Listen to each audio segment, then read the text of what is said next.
Clarence Thomas was picked by George H.W. Bush to be on the Supreme Court to replace a legend, Thurgood Marshall. And they said, oh, isn't it clever? He's black and he's a Republican. And he'll do whatever we tell him to do. And boy, has he delivered for them. No one has delivered for the rich and powerful in this country better than Clarence Thomas has. Oh, that house he lives in must feel so comfortable. He was the only justice to not only agree with the McCutcheon decision to lift the caps on overall spending on politics, but he's the only one that went further and said, here, let me quote the Associated Press.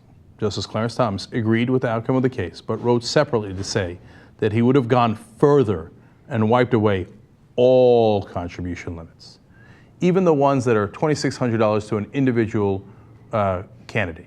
So without having to go to the Republican Party or the Democratic Party, without having to contribute nationwide, you could simply go up at an auction and be like, I'll take the esteemed senator from Arizona, I'll take the congresswoman from Missouri, and I will put, look at these guys, like the Koch brothers spent $400 million in the last election cycle.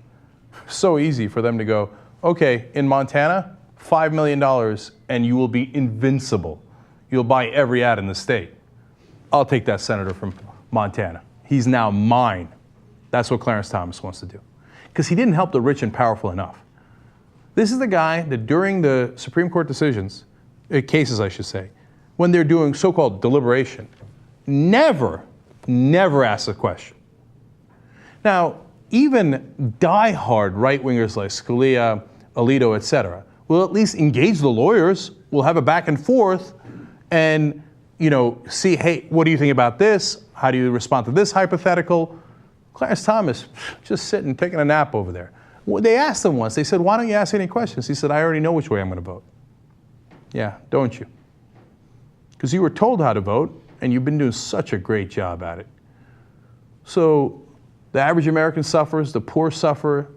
I mean, look, it's not just minorities, of course. It's all Americans who suffer because of Clarence Thomas. Unless, of course, you have tremendous power and wealth. But to those people, boy, has he serviced them well. They couldn't have picked a better guy.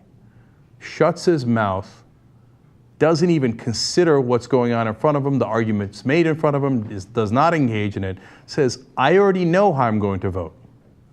And today in McCutcheon, as always, he did as he promised. He delivered for the rich and powerful and gave him a little extra on top, the cherry on top. Don't worry, the next time a case comes, I'm your man. I'll make sure we lift every single cap there is so you can go on an unlimited spending spree, buying every politician in the country and killing our democracy.